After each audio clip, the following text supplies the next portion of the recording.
In this video, I'll show you how to fix Apple Watch not tracking steps problem. So the first solution is check wrist detection. If you have tattoos on your wrist, then they may interfere with wrist detection. So ensure the watch is worn snugly on your wrist, and then go ahead and check the issue.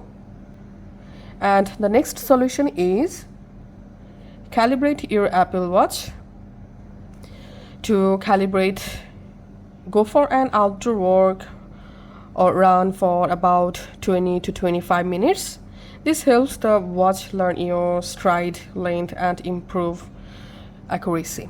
And then check the issue. The next solution is check watch feed and Bluetooth. Ensure your Apple Watch is worn snugly on your wrist, not too loosely. So you can just remove the strap and re-wire the strap just like this.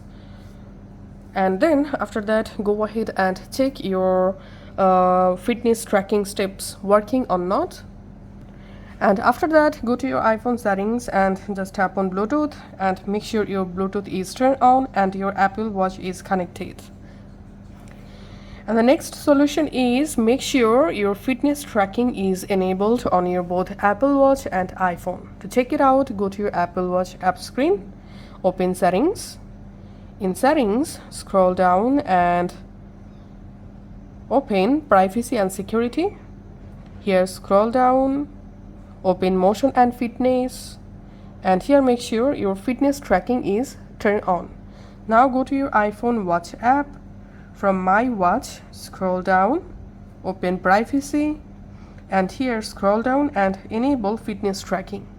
And if you're still having the same issue, in this case, just simply restart your Apple Watch and your iPhone. Sometimes restarting your devices can fix this kind of problem.